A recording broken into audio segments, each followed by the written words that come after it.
사도행전 말씀 1장 1절부터 5절까지 같이 함께 저랑 번갈아 가면서 교독하시도록 하겠습니다. 데오빌로여, 내가 먼저 쓴 글에는 무릇 예수께서 행하시며 가르치시기를 시작하신부터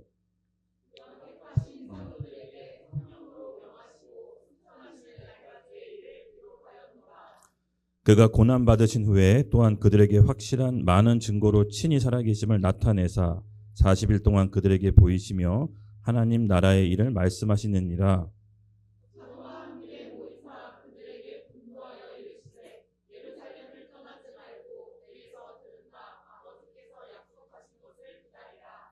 요한은 물로 세례를 베풀었으나 너희는 몇 날이 못되어 성령으로 세례를 받으리라 하셨느니라. 아멘. 아멘. 네, 이번 주부터 내년 계속 이제 사도행전 강해를 통해서 말씀을 시작하려고 합니다. 지난 12월 2일이었죠. 이제 제가 이제 기도원에서 이제 기도를 하는데 하나님께서 딱 떠오르는 두 가지 단어를 주셨어요.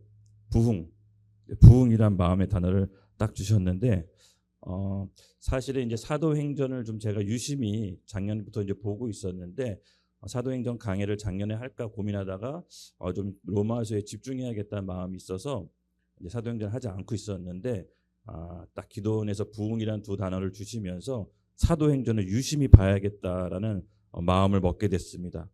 아마 우리 새해에 우리 교회적인 차원 그리고 우리 개인적인 차원에서 사도행전 말씀을 통해서 하나님께서 우리에게 꼭 하실 말씀이 있다라는 감동이 좀 들었습니다.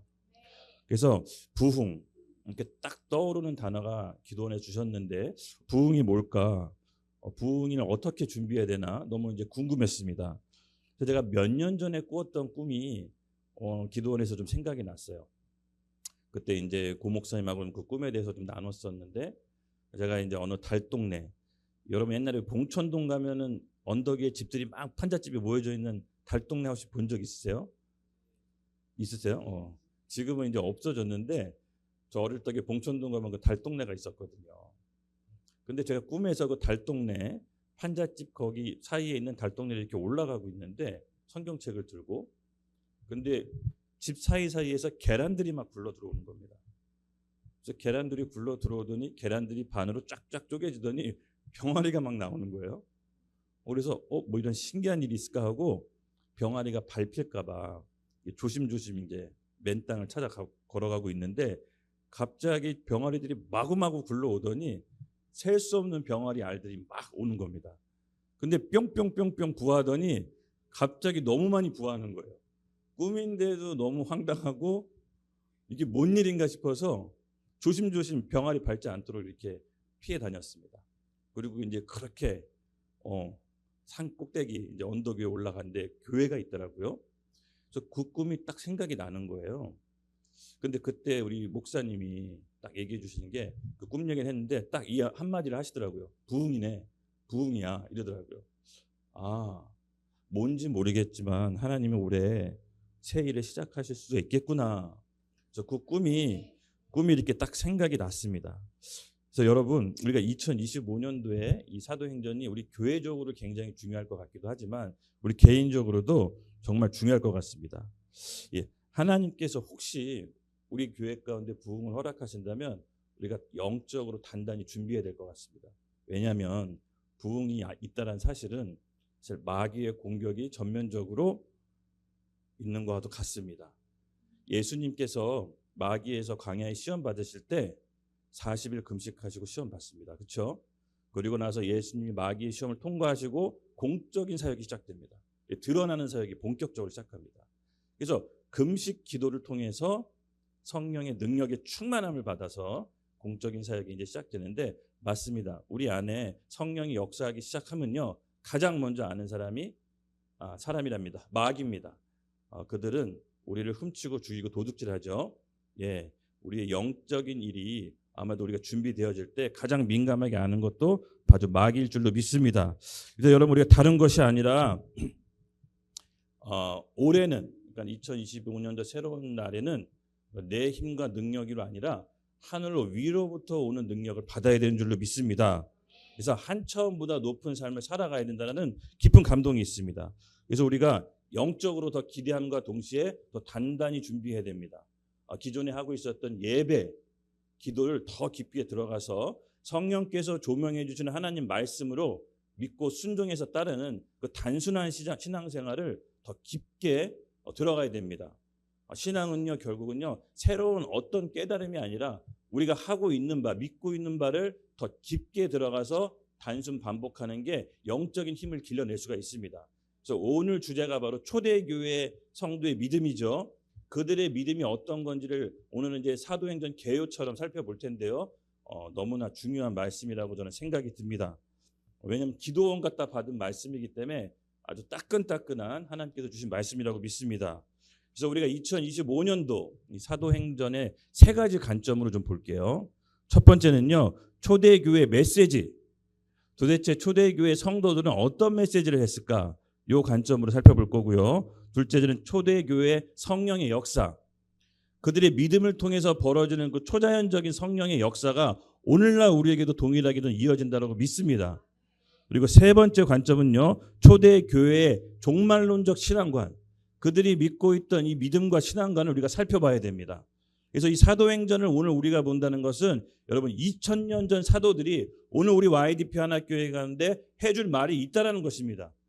그래서 우리가 이 마지막 때를 살아가는 데 있어서 이 초대교회의 믿음, 초대교회의 신앙관, 그리고 초대교회의 메시지를 우리 1년 동안 살펴볼 겁니다. 그래서 기대하는 마음으로 가십시오. 오순절날 마가다락방 성령 강림 사건 이후로 지금까지 교회 시대가 펼쳐지고 있습니다. 그렇죠? 은혜의 때죠. 예, 우리가 회개하고 구원받을 수 있는 때입니다. 여러분, 이 초대교회 성도들이 어떤 믿음과 마음으로 살아갔는지 제가 이제 기도원에서 말씀을 보는데요. 너무 기쁘더라고요. 정말 이 기쁘고 감동적인 마음이 계속 들었습니다. 그래서 왠지 모르게 이 좀 마음에 좀 설레고 신비로운 마음이 들었어요. 사도행전을 보면서 하나님이 꼭 우리에게 해주고 싶은 말씀이 있구나. 그래서 사도행전 1장 2절 오늘 본문이죠. 같이 다시 한번 읽겠습니다. 시작. 데오빌러여, 내가 먼저 쓴 글에서 예수께서 행하시며 가르치시기를 시작하신부터 그가 택하신 사도에게 성령으로 명하시고 승천하는 날까지 이를 기록하였노라. 아멘, 아멘. 여러분, 기독교 역사상 가장 극적이고 임팩트가 강한 이 사건들이 몰아서 펼쳐진 것입니다. 예수님이 십자가에서 죽고 3일 만에 부활하셨죠? 네. 그리고 나서 40일 동안 지상에 머무릅니다. 그리고 나서 승천하시고 성령이 강림하기까지 학자들은 50일에서 대략 60일 정도 기간을 봅니다. 네. 여러분, 기독교 역사에서 가장 극적이고 임팩트 있는 사건, 예수님의 죽음, 부활, 승천, 성령 강림, 이 모든 사건이 집약적으로 60일 안에 다 이루어진 것입니다. 근데 예수님께서 40일 동안 지상에 머물러서 했던 메시지가 있습니다. 뭐라고 얘기했죠? 우리 2절에 뭐라고 얘기했습니까? 그가 택하신 사도에게 성령으로 명하시고 승천하는 날까지 이를 기록하였노라. 3절. 그가 고난받으신 후에 또한 그들에게 확실한 많은 증거로 친히 살아계심을 나타내사 40일 동안 그들에게 보이시며 하나님의 나라의 일을 말씀하시느니라. 아멘. 여러분, 잘 생각해 보십시오.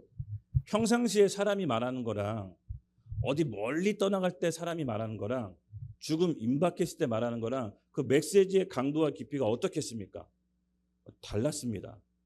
예수님께서 부활하시고 나서 불신자를 만나는 게 아니라 그의 사랑하는 제자를 만나서 무려 40일 동안 하나님의 나라에 대한 일들을 말했다고 합니다.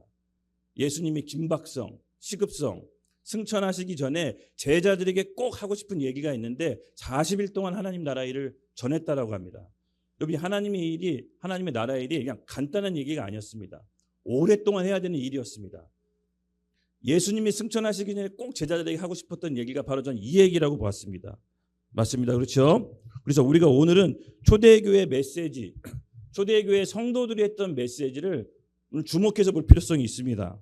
이들은 어떤 메시지를 했을까요? 그러면 그들은 하나님의 나라에 대한 메시지만 했을까요? 아닙니다. 그렇지는 않았습니다. 예수 그리스도에 관한 얘기와 하나님의 나라의 얘기를 동시에 얘기했다고 합니다. 왜 우리가 오늘날 초대교회 성도들의 메시지에 주목해야 되느냐? 오늘 주제가 그렇습니다. 그들이 말하는 바가 그들의 믿음을 근거하는 겁니다. 즉 그들의 메시지를 들으면 그들이 뭘 믿고 있는지를 우리가 알 수 있는 겁니다. 그렇죠? 우리 PPT 말씀 사도행전 28장 31절 보겠습니다. 시작. 하나님의 나라를 전파하여 주 예수 그리스도에 관한 모든 것을 담대하고 거침없이 가르치더라. 아멘. 여기 하나님의 나라의 일만 가르친 것이 아닙니다. 주 예수 그리스도에 관한 모든 것을 담대하고 거침없이 가르치더라. 아멘. 맞습니다, 여러분. 예수님께서 부활하시고 승천하신 다음에 하나님의 나라의 일들을 제자들에게 가르쳤습니다. 저는 사도행전을 통해서 이들이 무엇을 얘기했을까, 성도들이 어떤 메시지를 전했을까 투트랙으로 접근했더라고요. 불신자에는 예수 그리스도에 관한 모든 것, 그리스도를 가르쳤고, 이미 하나님을 알고 있는 하나님 나라에 대해서, 하나님을 알고 있는 사람들에겐 하나님 나라에 대해서 깊게 가르쳤습니다. 여기서 오늘날 전도 방법이 저는 좀 생각이 났어요. 우리도 불신자에는 예수 그리스도에 관한 메시지가 준비되어 있어야 되고, 이미 믿고 있는 신자에 대해서는 이 성경에서 말한, 예수님이 말한 하나님 나라가 무엇인지를 좀 깊게 알아볼 필요성이 있다는 게 제가 좀 갖게 된 생각이었습니다. 그렇죠? 예, 맞습니다. 우리가 생각하는 것만큼 하나님의 나라는 더 깊은 얘기를 갖고 있습니다. 예, 도대체 하나님 나라가 뭘까?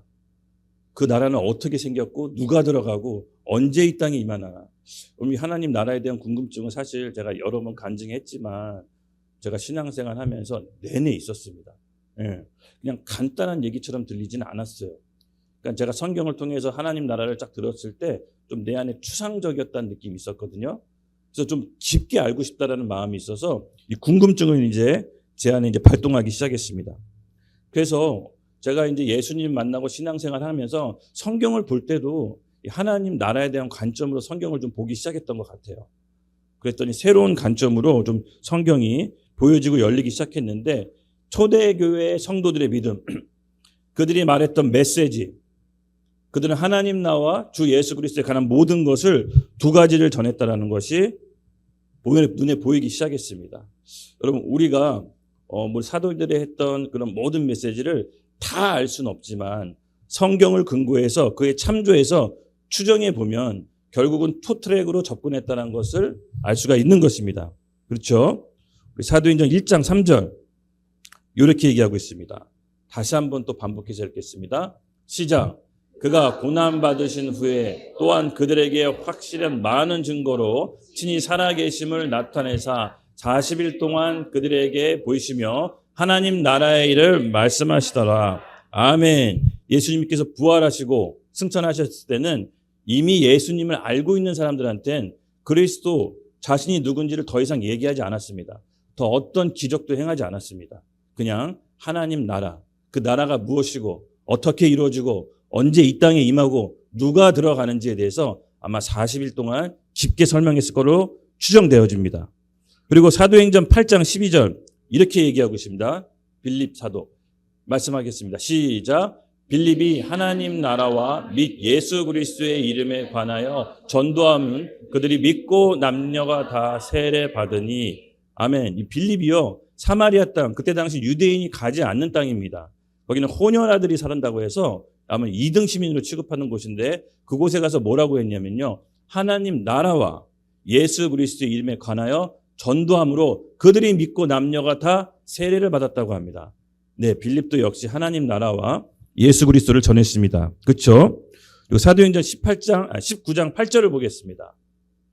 네, 19장 8절 다 같이 읽겠습니다. 시작. 바울이 회당에 들어가 석 달 동안 담대히 하나님 나라에 관하여 강론하여 권면하되. 아멘. 회당이 뭡니까? 유대인, 이미 하나님을 알고 있는 사람들입니다. 그곳에 가서 석 달 동안 강론하며 담대히 권면하듯이 가르쳤다고 합니다. 무엇을? 하나님 나라에 관한 일들을. 그러니까 하나님 나라의 일은 3개월 동안 강론할 만큼, 지금으로 따지면 강의 설교를 한 교회에 머물러서 3개월 동안 가르친 겁니다.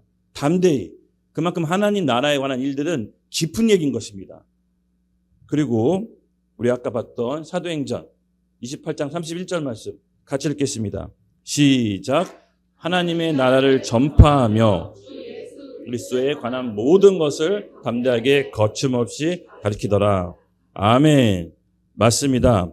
불신자에게는 예수 그리스도에 관한 모든 것, 이미 믿고 있는 사람들에게는 하나님 나라에 대해서 깊이 풀어서 이 사도들의 그리고 초대교회 성대들은 투트랙으로 메시지를 전했다는 것을 추정해 볼 수 있습니다. 무조건 다 이렇게 했다는 얘기는 아닌 것입니다. 근데 합리적인 추정을 할 수 있는 것이죠. 그렇다면 초대교회는 여러분 어떤 상황이었을까요? 그들이 맞이하고 있는 상황이 넉넉했을까요? 네. 여러분 지금처럼 그들은 편안한 신앙생활을 할 수 있는 조건이 아니었습니다. 예수님의 부활과 승천을 목격한 사람이 대략 500명이라고 합니다. 500명. 근데 마가다락방에서 예수님의 약속한 성령을 기다린 인원은 120명입니다. 대략 380명이 사라진 겁니다. 이게 무슨 뜻이냐면 핍박 상황이에요. 예수님 믿으면 그 공동체에서 출교하고로 결의된 상태예요. 예, 그런데 이 약속의 120명만 약속의 성령을 받습니다. 그들의 믿음은 무엇이었냐면요. 예수님께서 이 땅에 다시 오신다라는 그 안에 하나님 나라에 대한 확고한 믿음이 있었습니다. 바로 이 대목이 마지막 시대를 살아가는 우리가 전수받아야 될 초대교회의 신앙인 것입니다. 그렇죠? 여러분, 우리나라는 지금 굉장히 특별한 시대에 살고 있는 것입니다. 100여 년 전까지만 해도 우리 예수 믿는 사람들이 핍박받고 죽는 그런 핍박의 시대에 조선시대에 살고 있었습니다. 당장 북한에만 가도요. 예수 믿으면 목숨을 걸어야 되는 것입니다. 우리나라만큼 이렇게 특별히 은혜의 때에 살고 있는 것이 없는 것입니다. 예, 성경적으로 역사학적으로 봤을 때 예수 믿고 늘 핍박받는 시대였어요. 그런데 굉장히 특별한 시대에 우리가 지금 살고 있는 겁니다. 그래서 이 사도행전 28장 30절에서 32절 보면요. 그들은 바울이 아예 그냥 집에 월세를 내서 지금으로 따지면 렌트를 해서 오는 사람마다 하나님 나라를 다 가르쳤다고 합니다. 예, 그들의 믿음, 그들은요 메시지가 단순했습니다. 그들은 실제로 내 전도 바람 끝에 주님 다시 오신다고 믿었고 내 안에 하나님 나라가 이 세상 어떤 문제보다 더 능히 해결할 만큼 크다고 믿었습니다. 그래서 그들의 메시지는 선명하고 단순했습니다. 베드로가 오순절 성령 강림 받고 설교를 하면서 3,000명이 회심하죠. 그때 베드로가 어려운 말로 설교한 것이 아닙니다. 아주 선명하고 단순한 믿음에서 나온 말이었습니다.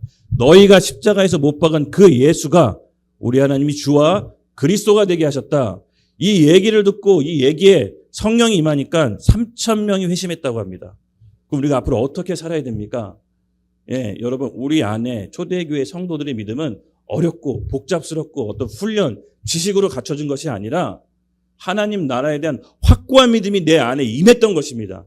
그리고 그들의 메시지는 단순하고 선명했습니다. 십자가의 피의 복음, 그리고 이 앞으로 도래할 하나님 나라, 거기에 생을 걸었던 겁니다. 이 실제적인 믿음이 오늘 우리에게 필요한, 우리 교회에게 꼭 필요한 믿음이라고 저는 믿어집니다. 그래서 2025년도에는요, 여러분, 이런 하나님 나라에 대한 확고한 믿음이 우리 가운데 실제로 계시로 임하게 되길 예수님의 이름으로 축복하며 축원합니다. 우리에게 이 믿음이 필요한 것입니다. 도대체 그들의 믿음과 우리의 믿음이 정말로 여러분 달랐을까요? 다른 복음을 받았을까요? 초대교회 성도들의 복음은 하나님께서 아주 좋은 복음을 주셨고 우리는 아주 안 좋은 복음을 주셨을까요? 아닙니다. 같은 복음을 받았습니다. 같은 성령이 임했습니다. 그러나 그들은 믿음이 달랐습니다. 그들은 하나님의 말씀을 실제로 믿었습니다. 좀 안타까운 게 오늘날 교회 현실을 보면요. 하나님의 나라에 대한 믿음보다도 교회 문화와 교회 시스템에 먼저 익숙해진 나머지 진짜로 내가 알고 있는, 머리로 알고 있는 것들이 믿음인 것처럼 착각하며 살아가는 신앙인들이 많이 있습니다.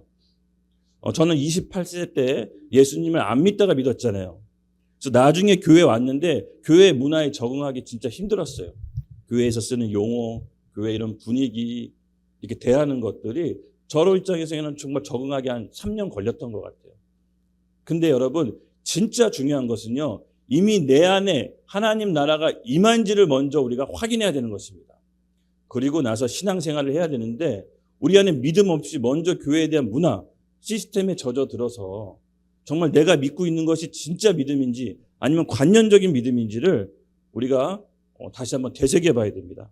초대교회 받았던 복음, 예수 그리스도의 피의 복음, 그리고 그들이 믿고 있던 하나님 나라. 여러분, 오늘 우리에게 이 하나님 나라에 대한 확신을 갖고 있도록 우리 하나님께 신령한 믿음을 달라고 우리 같이 기도해야 됩니다. 그래서 주님, 우리 이제 앞으로 펼쳐질 신년 기도에 3번에 있어서 금식 합심 기도가 있죠. 저는 교회적으로 하나님께서 굉장히 중요한 기도회가 될 거라는 감동이 있습니다. 그래서 여러분, 할 수만 있다면 죽지 않습니다. 3일 정도 밥 안 먹는다고 해서 죽지 않습니다. 예수님께서 공적인 사역을 하기 위해서 40일 금식하시고 시험을 통과하시고 사역했듯이 오늘 우리에게 바로 그 부분이 필요합니다. 바울과 바나바가 예루살렘 교회에서 공동체에서 하는 합심 기도를 받고 안디옥 교회 가서 위에부터 오는 성령의 힘을 받고 사역을 펼칩니다. 제가 같은 맥락으로 봤을 때 지금 우리에게 필요한 게 뭐냐? 바로 위로부터 오는 성령의 능력이란 감동이 있고 그 시발점이 공동체에서 함께 드리는 합심 금식 기도라는 감동이 확신이 있습니다. 그래서 여러분, 할 수 있다면 빠지지 마시고 같이 동참합시다. 내년에 펼쳐질 사역이 정말 우리에게 중요합니다. 여러분, 한 사람 한 사람이 이 땅의 주의 대리 통치자로 이 교회에 있다는 걸 잊지 마십시오. 개인적인 몸이 아닙니다. 하나님의 대사로 이 땅에 임한 것입니다. 우리 교회에 있는 것입니다. 그러므로 우리가 먼저 준비해야 될 것은 여러분, 지식이 아닙니다. 위로부터 오는 영적인 하나님의 능력입니다. 이것은요, 구하는 자가 받게 됩니다. 구하는 자가 받게 된다는 감동이 있습니다. 여러분, 우리 안에서 이런 지식으로 아는 믿음, 이제 뛰어넘어서 하나님을 아는 실제적인 우리 믿음이 우안에서 실제가 되기를 예수님의 이름으로 축복합니다. 네, 많은 경우 저는 이와 같은 경우 많이 봤습니다. 믿는다고 하지만 실제적으로 진짜 믿어서 알아서 얘기하는 건지 아니면 그런 문화가 익숙해서 내가 알아서 얘기하는 건지 결국은 어려움에 봉착했을 때 그 믿음이 드러나게 돼 있습니다. 저는 우리가 이 머리로 하는 지식 그리고 우리 안에 있는 이 미묘한 불신앙, 저는 2025년도 이 신년 기도회를 통해서 모두 다 뿌리 뽑게 되기를 예수님의 이름으로 축복합니다. 사실은요, 그 초대교회 성도들의 믿음과 우리의 그 믿음이 미묘한 차이가 있지만 그 미묘한 차이가 저는 불신앙으로부터 시작됐다고 봅니다. 여러분, 불신앙이 별거 아닌 것 같지만 나중에 큰 결과를 도래합니다. 결국은 하나님이 주시는 제때 복을 받지 못하게 하는 하나님의 역사를 방해하는 것이 바로 이 불신앙입니다. 여러분 안에 이런 불신앙들이 저와 여러분 모두 다 우리 신년 기도 때 이거 불살라 버립시다. 하나님 문제, 하나님 나라가 저는 실질적으로 우리 간에 임하기 위해서는 이 불신앙이 먼저 해결돼야 된다고 믿습니다. 정말 우리에게 필요한 게 뭡니까, 여러분? 손에 양심을 걸고 생각해 보세요. 돈입니까? 인맥입니까? 아니면 내가 믿고 의지하는 사람들입니까? 초대교회 성도들은요, 단순한 믿음이 있었습니다. 내 안에 임한 하나님 나라가 내 문제보다 훨씬 크다. 그 믿음으로 그들은 살아간 것입니다. 결코 그들의 복음이 우리의 복음보다 약하거나 덜하거나 강하지 않았습니다. 하나님은 우리에게 똑같은 복음을 주셨습니다. 여러분, 예수님이 말씀하신 거 기억나시죠? 하나님 나라는 여기 있다, 저기 있다 할 것이 아니라 너희 안에 있다. 우리가 그 하나님 나라가 우리 안에 있다는 걸 믿고 우리 안을 바라보고 실제로 하나님 나라를 사모하며 살아갈 때 모든 문제를 뛰어넘는 하나님의 성령의 놀라운 역사가 임할 것입니다. 2025년도 우리가 해야 될 일들이 만만치가 않습니다, 여러분. 기존에 우리가 혼적으로 발악하고 애쓴다고 해서 되어질 일들이 아니에요. 성령의 능력을 받으셔야 됩니다. 저는 좀 제가 뭐 간증을 통해서 많이 얘기했지만 남들이 겪지 않은 일을 겪었죠. 왜? 저는 이제 20대 후반에 강제 철거를 겪었습니다. 우리 어머님도 옆에 계시지만 그때 정말로 전쟁터도 발생했습니다. 사람들이 피 터지고 막 눈알이 안구가 뽑히고 엄청난 사람들이 병원에 실려가고 저는 거기서 몸이 멀쩡한 것도 정말 하나님께 감사하지만요.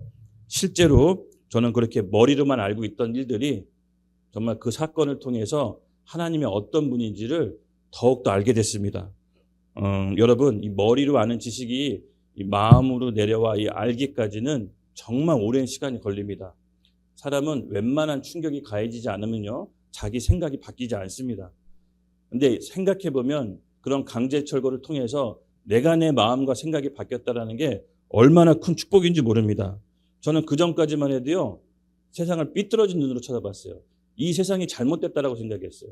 세상 제도가 잘못됐다고 생각했고 세상 구조가 잘못됐다고 생각했어요. 알고 봤더니, 이 하나님을 제가 믿고 봤더니 제 마음과 생각이 삐뚤어졌다는 걸 알았어요. 여러분, 그것을 잊지 마십시오. 하나님 나라가 내 안에 실제로 임했다는 것은 내 생각이 바뀌는 겁니다. 하나님의 나라의 관점으로 내 생각과 구조가 점점 바뀐 겁니다. 예수님을 믿고 보니까 내가 병들었다는 걸 알 수 있었어요. 문제가 환경이 아니라, 문제가 상황이 아니라 내가 병들었다는 걸 알 수 있었어요. 여러분, 초대교회 성도들의 믿음을 보세요. 그들은 자기 문제 해결해달라고 기도하지 않았어요. 문제가 없었던 게 아니에요. 문제가 여전히 있었어요. 근데 내 안에 임한 하나님 나라가 더 크다 보니까 그 문제가 문제로 여겨지지 않았던 거예요. 바울이 뭐라고 했습니까? 그는 치명적인 질병을 앓고 있었습니다. 그의 가시라고 표현했는데 아무리 기도해도 낫지 않게 해주셨나 봐요. 근데 그가 뭐라고 고백합니까? 내게 받은 은혜가 족하다. 하나님 나라가 바울에 임하고 보니까 그 은혜가 너무 족해서 그 질병이 더 이상 문제로 여겨지지 않는 것입니다. 이게 초대교회 성도들의 믿음이었던 겁니다. 여러분, 우리가 살면서 얼마나 많은 문제를 겪습니까? 그렇죠? 계속해서 문제는 없어지지 않습니다. 예수님 믿는다고 해서 문제가 하루아침에 없어지지는 않을 것입니다. 그러나 그 문제를 통해서 진짜 하나님 나라의 실제를 받으시기 바랍니다. 진짜 믿음이 있기를 예수님의 이름으로 축복합니다. 그럴 때 더 이상 문제가 내 삶을 반복해서 붙잡지 않을 것입니다. 오히려 그 문제가 감사함으로 여겨질 것입니다. 그 문제 때문에 기도할 수 있게 되고 그 문제 때문에 하나님의 사명을 이룰 수 있도록 해주신 겁니다. 그래서 어떻게 보면 그 문제가 있는 게 더 나은 걸 수도 있습니다. 사람이 얼마나 교만하냐면요, 그 문제 해결하기 위해서 많이 기도하잖아요. 근데 문제 해결 받으면요, 언제 그랬냐는지 입 싹 닫고 돌아섭니다. 여러분, 예수님께 찾아왔던 그 수많은 병자, 예수님께 다 병치료 받고 예수님 따라가는 사람 별로 없었습니다. 예, 진짜입니다. 성경을 보시면 병 싹 낫고 자기 문제 해결받고 결국 주님의 제자로 못 따라갑니다. 그래서 문제 해결에 초점을 맞추는 것이 아닙니다. 어마어마한 하나님 나라 복음을 받고 내 문제에 초점을 해결받는 그런 약간 우상 숭배 같은 신앙을 우리가 좀 이제 벗어나야 됩니다. 우리가 주님을 위해서 뭘 해야 될지 생각하시고 하나님이 나를 위해서 뭘 해줄까? 이 기도를 뛰어넘으시기 바랍니다. 저는 오늘날 초대교회 성도들의 믿음이 우리 가운데 임하기를 예수님의 이름으로 축복합니다. 그렇게 하다 보면 어느 순간 시간 지나 보면 문제가 해결받는 경우도 많이 있습니다. 그렇죠? 초점은 하나님의 사랑과 복음과 그리스도의 나라, 하나님의 나라를 바꿔도 자꾸 문제 해결 초점에 받는 걸로 머물러서는 안 된다는 것입니다. 신앙이 어린아이 수준으로 머물르지 마시고 우리가 하나님 나라라는 엄청난 핵미사일, 핵폭탄 같은 복음을 받고 주의 나라와 의를 위해서 무엇을 해야 될지를 이제는 생각해야 되는 것입니다. 그래서 저는 좀 벼르고 있습니다. 올해 우리 교회 성도들과 우리 식구들은 이 불신앙, 미묘한 불신앙을 완전 불살라버리자. 결국 이스라엘 백성이요, 가나안 땅을 못 갔던 이유가 뭡니까? 그들이 굶어 죽었습니까? 얼어 죽었습니까? 아닙니다. 제때 만나 주셨고 구름 기둥 불 기둥으로 하나님 임재해서 보호했습니다. 근데 그들은 왜 광야에서 모두 다 죽었습니까? 불신앙, 여전히 믿지 못했습니다. 하나님의 기적을 매일 봤는데도 기적으로 여기지 않았습니다. 감사가 사라졌습니다. 은혜를 잃어버렸습니다. 그래서 그 불신앙 때문에, 그 미묘한 불신앙 때문에 결국은 가나안 땅에 들어가지 못했습니다. 그럼 누가 들어갔습니까? 갈렙과 여호수아. 하나님 말씀, 실제로 그의 나라, 하나님이 통치하고 다스리는 나라가 있다라고 가나안 땅으로 간 것입니다. 그들과 그들 자손은 하나님 나라에 들어갔습니다. 이런 여정을 우리가 잘 알아야 됩니다. 우리는 올해 한 해 우리 안에 있는 미묘한 불신앙 있죠? 우리 생각에 자리 잡은 고정관념, 패러다임, 여러분 제거해야 됩니다. 내가 제거할 수 있다고 제거하는 것이 아니라 위로부터 오는 성령의 능력을 받아야 됩니다. 기도하고 예배함으로써 하나님께서 주시는 제때 복을 받으시기 바랍니다. 그래서 저는 선포합니다. 2025년도 우리의 주적은 누굽니까? 불신앙. 예, 불신앙. 믿지 못하는 아주 미묘한 마음이 시작해서 독버섯처럼 전체 누룩처럼 퍼지는 이 불신앙을 우리가 제거합시다. 예, 저는 이것이 가장 큰 하나님의 역사를 방해하는 것이라고 봅니다. 4절 함께 읽겠습니다. 시작. 사도들께 모이사 그들에게 분부하여 이르시되 예루살렘을 떠나지 말고 내게서 들은 바 아버지께서 약속하신 것을 기대하리라. 아멘. 아멘. 맞습니다. 사도들은 예수님의 말씀을 단순하게 믿고 순종했습니다. 약속의 성령을 받기 전까지 어떻게 하셨다고요? 기다렸습니다. 예. 여러분, 하나님이 말씀하시면 하나님이 일하실 때까지 기다리고 단순하게 믿고 순종할 수 있는 믿음이 필요합니다. 결국은 초대교회 성도들은요, 이 하나님 말씀에 대한 단순한 믿음이 있었어요. 여러분, 왜 우리가 하나님의 역사를 맛보지 못하면요, 생각이 너무 많아요. 복잡해요. 일어나지 않은 일들도 미리 끌어당겨서 걱정을 해요. 예, 초대교회 성도들은 하나님이 말씀하시면 단순히 받아들이는 믿음이 있습니다. 오늘날 우리 교회에서 여러분, 이 믿음이 회복돼야 됩니다. 단순한 믿음, 내가 하나님 말씀 앞에 씨름하고 기도하면서 성령께서 조명해 주시는 그 말씀을 받았다면 단순히 순종하는 훈련을 더 강화하십시오. 예, 새로운 지식이 있는 것이 아닙니다. 결국 있는 그대로의 말씀을 계속 반복해서 하나님의 말씀에 따라 훈련하는 순종이 되어 있을 때 우리의 영성이 성장하고 커가는 것입니다. 예, 초대교회 성도들은 이 믿음으로 훈련이 되어 있었습니다. 비록 본인들의 환경이 어려웠지만 내 안에 있는 하나님 나라가 내 모든 문제보다 더 크다라는 확신이 있었기 때문에 단순히 믿고 기다릴 줄 알았던 것입니다. 오늘 우리에게도 이러한 동일한 역사가 있기를 예수님의 이름으로 축복합니다.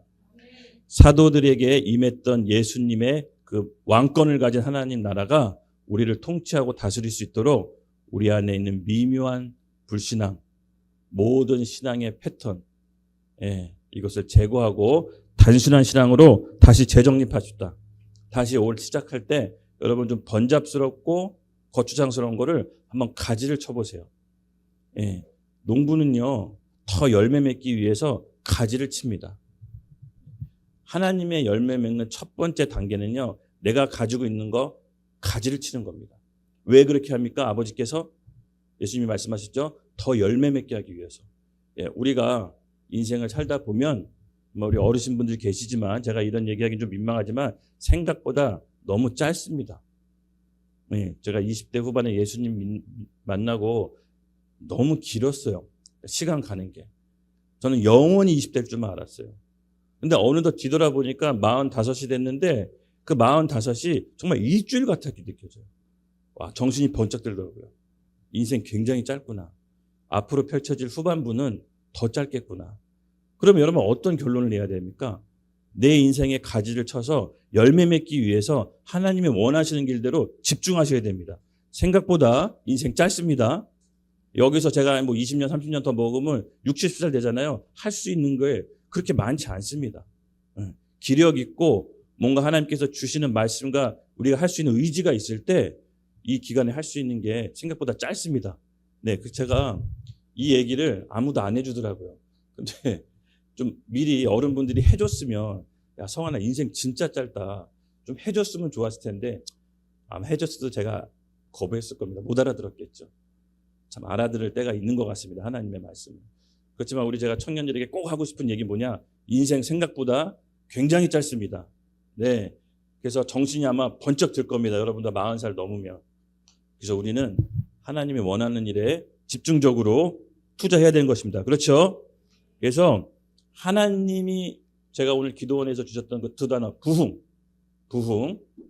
결국은 그 부흥이 여러 가지 의미로 설명할 수 있지만 하나님께 저에게 주셨던 마음이 뭐였냐면요.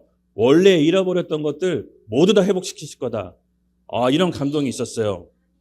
그래서 이 부흥은요, 무슨 양적인, 물질적인, 질적인 부흥도 물론 있겠지만 그거보다 하나님이 원래 우리 인생 가운데 계획해 주신 놓은 것들을 다시 회복시키고 살리시는 것부터가 부흥입니다. 그 전제 조건이 뭡니까? 내가 믿고 있는 하나님 나라가 실제로 믿어져야 됩니다. 그렇죠? 그래서 우리가 이것을 기도하고 간구해야 됩니다. 이게 없으면요, 일은 어떻게든 성공시킬 수 있는데 성공하고 망합니다. 사역 성공하고 망하는 교회 많습니다. 예. 우리가 이 부분을 놓쳐서는 안 됩니다. 그렇죠? 여러분 올 한 해 우리가 잃어버렸던 건강, 재정, 인간관계, 비전, 소망, 잃어버린 모든 것들이 회복되기를 예수 그리스도 이름으로 축복합니다. 그래서 신년 기도회를 온전히 준비하는 게 너무 중요합니다. 하나님이 우리 교회 가운데 하시는 일에 여러분 집중하십시오. 예, 1년 살아가는데 3일 투자하는 거 여러분 그렇게 아깝지 않습니다. 그렇죠? 하나님께 받은 은혜를 안다면 그 3일 투자 못하겠습니까? 결국 나 자신을 하는 건데 결국은 지혜 있는 사람은요 하나님이 어디로 움직이시는지 아는 사람들입니다. 여러분 군대 생활 누가 잘합니까? 군대 갔다 와봤잖아요.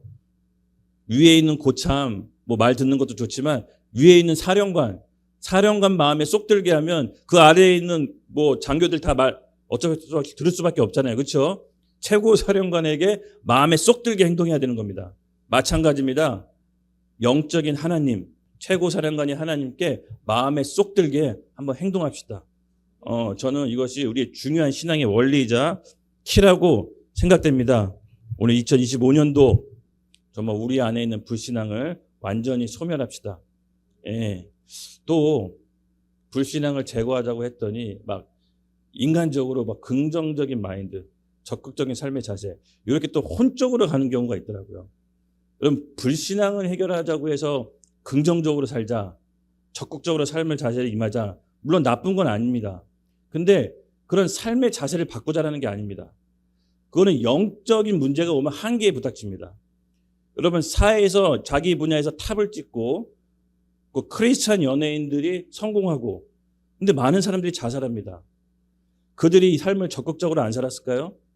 긍정적으로 자기 일을 열심히 하지 않았을까요? 아닙니다. 불신앙을 제거하자고 해서 내 삶을 긍정적으로 적극적으로 살자. 이 문제가 아닙니다. 이거는 어떤 영적인 한계가 오면은 딱 봉착하고 부딪힙니다. 우리가 바라는 것은 뭐냐면요. 위로부터 오는 능력을 받아내는 것입니다.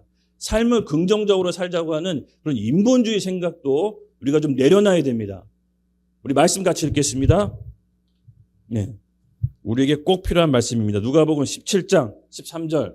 오늘 이 말씀을 우리가 구해야 됩니다. 함께 읽겠습니다. 시작. 너희가 악할지라도 좋은 것을 자식에게 줄 알거든 하물며 너희 하늘 아버지께서 구하는 자에게 성령을 주시지 않겠느냐. 아멘. 적극적인 삶의 자세, 긍정적인 마음이 필요 없다는 얘기는 아니지만 그게 전부가 아니라는 겁니다. 결국은 위로부터 오는 성령을 받아내야 되는 것입니다. 그렇죠? 구하는 자마다 주시지 않겠느냐. 무엇을? 성령을.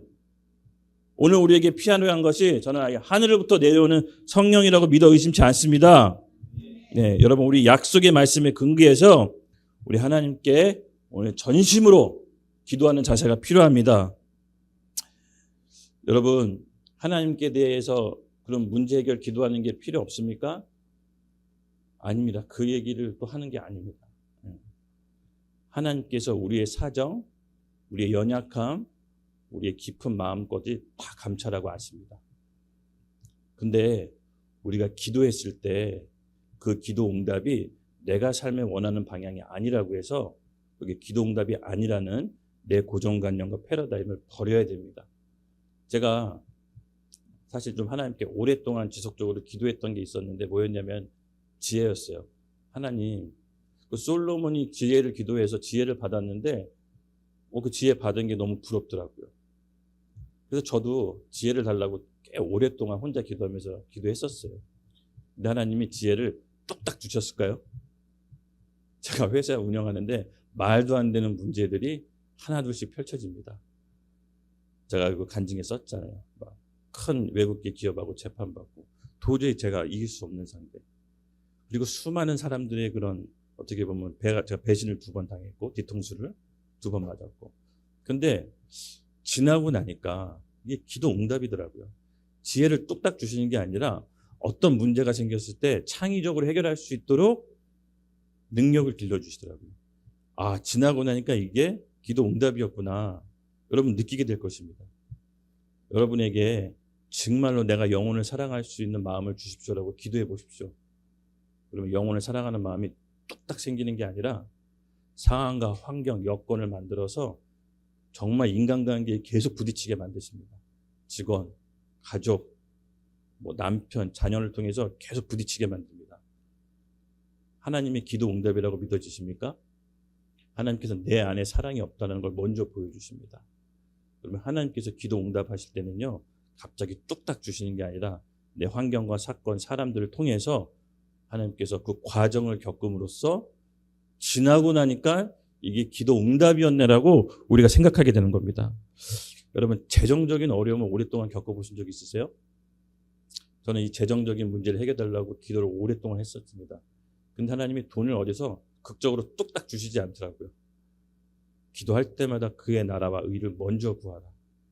이 말씀밖에 안 돼요. 제가 하나님한테 다 외웠습니다. 이제 그만 말씀하십시오라고 항변까지 했습니다. 근데 여러분, 그게 기도 응답인 줄 아셔야 됩니다. 우리가 재정의 문제를 해결해달라고 기도했을 때 하나님께서는 진짜 우리에게 필요한 게 뭔지 알려주시는 겁니다. 사람은 떡으로만 살 게 아니요, 하나님 입에서 나오는 말씀으로 삽니다. 결국 우리 안에 하나님 나라와 의를 먼저 구할 때 재정의 문제도 돌파되고 해결될 것입니다. 하나님의 기도 응답을 여러분 포기하지 마시고 기다리시고 인내하십시오. 내가 원하는 상황이 아니라고 해서 피하지 마십시오. 신앙생활 하다 보면 가장 안타까운 사람이 뭐냐면요, 중간에 포기하는 거. 너무 안타까워요. 결국은 중간에 그 믿음을 포기하고 내려놓을 때 신앙생활이 항상 제자리예요. 10년, 20년 하고 항상 제자리에 있는 이유가 있어요. 결국은 불신앙, 믿지 못한 마음이 있어요. 하나님 나라에 대한 전적인 믿음이 없어요. 이 암세포같이 늘 있어가지고 그의 나라와 일을 구하지 못해요. 우리 2025년도 정말 이 하나님 나라에 대한 그와 나라와 일을 구합시다.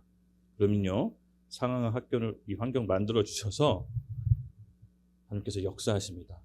지나고 나니까 아유, 이게 기도 응답이었구나. 여러분 깨닫게 되길 예수님의 이름으로 축복합니다. 그러므로 우리가 버텨야 됩니다. 예수님께서 전하셨던 하나님 나라, 사도들이 전했던 하나님 나라, 초대교회 성도들이 그 핍박을 무릅쓰고 전하려고 했던 그 하나님 나라, 오늘 우리 YDP 하나교회 가운데 임하기를 예수님의 이름으로 축복합니다. 네, 우리 찬양 나오십시오.